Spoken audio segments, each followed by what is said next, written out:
الحمد لله نحمده ونستعينه ونستغفره ونؤمن به ونتوكل عليه ونعوذ بالله من شرور أنفسنا ومن سيئات أعمالنا من يهده الله فلا مضل له فلا هادي له ونشهد أن لا إله إلا الله وحده لا شريك له ونشهد أن سيدنا وسندنا وشفيعنا وحبيبنا ومولانا محمدا عبده ورسوله أما بعد أعوذ بالله من الشيطان الرجيم بسم الله الرحمن الرحيم وهو الذي خلق من الماء بشرا فجعله نسبا وصيرا صدق الله العلي العظيم. حضرات علماء کرام، معزز بزرگوں، بھائیوں اور دوستوں، سب کے لیے میں اور میں بھی یہی جان کر یہاں حاضر ہوا ہوں کہ اس وقت عصر کی نماز کے بعد اس مسجد کو یہ امام صاحب ہیں حضرت مولانا حافظ قاری مبین احمد صاحب زیدہ مظلوم، ان کی دختر کا عقد نکاح ہے.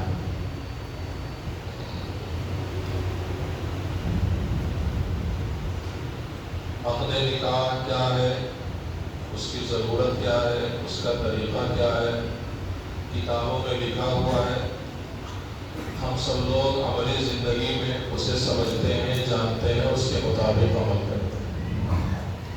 آج میں بطور خاص اس بات کی یاد دہانی کرانا اور مذاکرہ کرنا ضروری سمجھتا ہوں کہ نکاح کو ہمارے آقا حضرت محمد رسول اللہ صلی اللہ علیہ وسلم نے اتنا آسان بنایا ہے کہ 2 بول اور 2 کھجور میں نکاح ہو جاتا ہے. صرف 2 لفظ بولنا ہے، ایک لڑکی کو بولنا ہے، ایک لڑکے کو بولنا اور 2 کھجور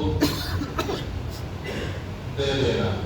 2 کھجور سے مراد گنتی کے 2 نہیں، کھجور لٹا دیے جائے، اچھال دیے جائے، ہو گیا نکاح. اس میں کھانا نہیں ہے، اس میں ضیافت نہیں ہے، اس میں شادی خانہ، اس میں اخراجات مسائل کچھ بھی نہیں. اتنا آسان ہے نکاح.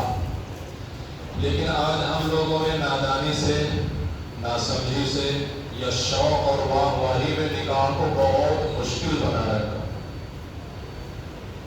نکاح بہت مشکل ہو گیا.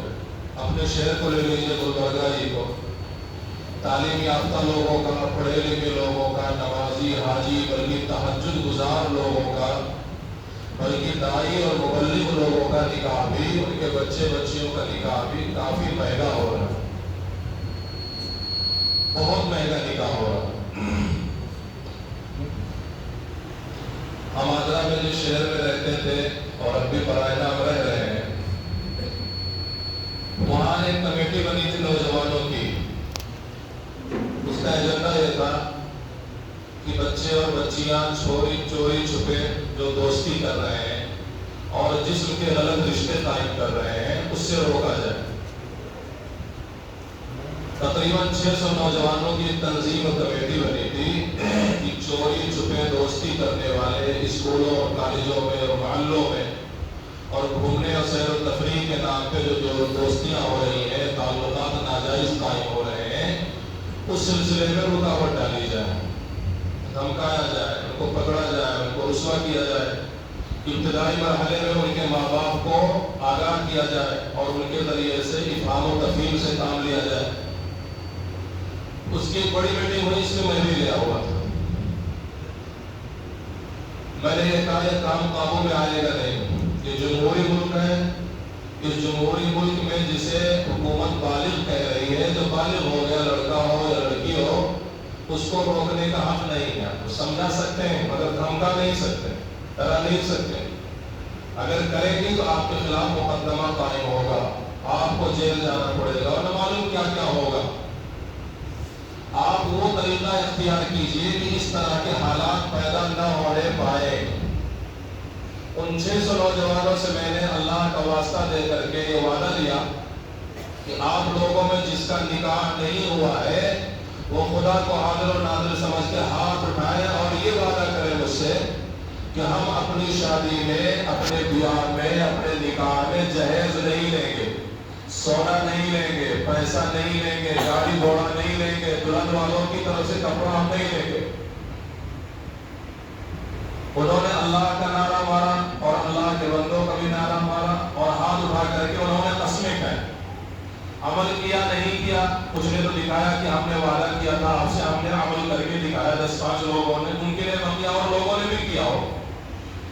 تو جسم کے جو غلط رشتے قائم ہو رہے ہیں، جس سے خاندان بدنام ہو رہا ہے، امت مسلمہ بدنام ہو رہی ہے، اس کو بدنامی سے بچانے کا آسان راستہ یہ ہے کہ نکاح کو آسان کر دیا جائے۔ صرف یہ کہنا کہ صاحب اخبار میں یہ خبر چھپی ہے، جھارکھنڈ میں ایسا ہو گیا، بہار میں ایسا ہو گیا، یو پی میں ایسا ہو گیا، اتراکھنڈ میں ایسا ہو گیا، تمل ناڈو میں ایسا ہو گیا، فلاں جگہ ایسا ہو گیا، ان کہانیوں کو سننے، بیان کرنے، اس کے پرچار کرنے سے کچھ حاصل نہیں۔ نکاح کو اتنا آسان کیا جائے جتنا آسان حضرت محمد رسول اللہ صلی اللہ علیہ وسلم نے کیا ہے۔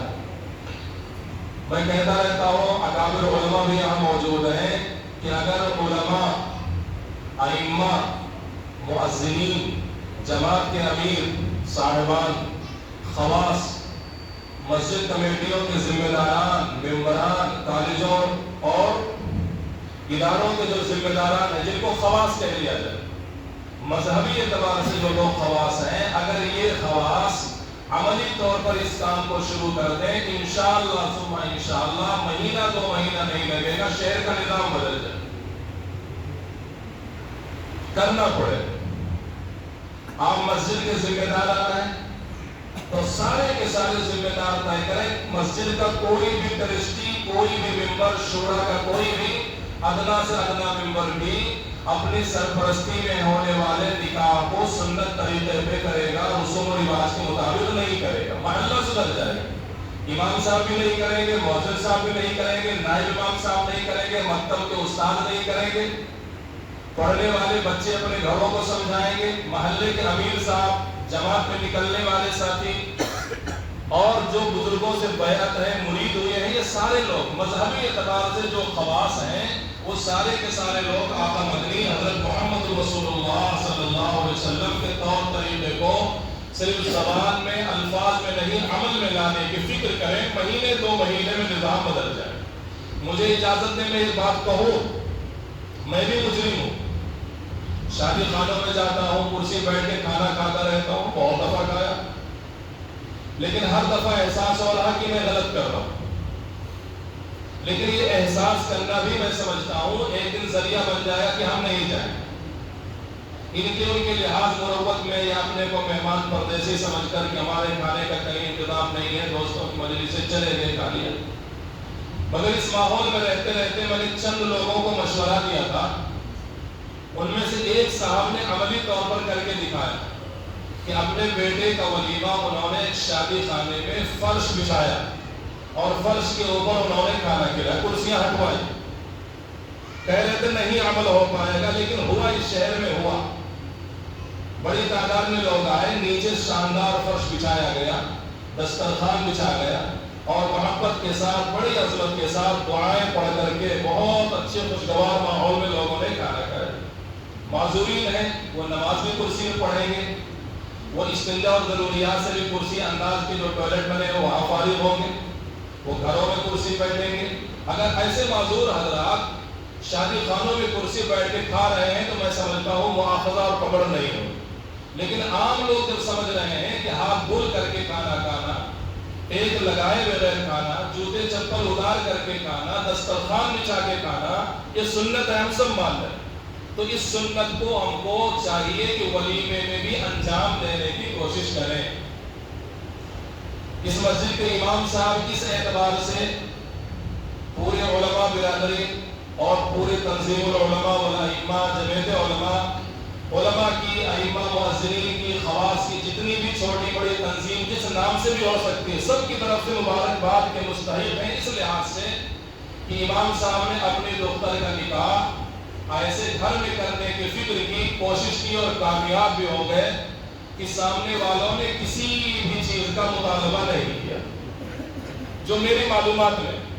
اب اندر سے کسی نے کچھ کیا ہو، مجھ سے چھپایا ہو تو اس کا ذمہ دار میں نہیں ہوں، جو میری معلومات ہے اس اعتبار سے اللہ تعالیٰ نے ان کو داماد عطا کر دیا، اور وہ دولہا بھی، دولہے کے ماں باپ بھی، ان کے اور دور قریب کے رشتہ دار بھی مبارکباد کے مستحق ہیں کہ انہوں نے ایک عالم صاحب کی بیٹی کو اپنی بہو یا اس دولہے نے اپنی بیوی اور اس گھر کی خواتین نے اپنے گھر کے لیے جس بچی کا انتخاب کیا اس کے اوپر کوئی وزن نہیں ڈالا.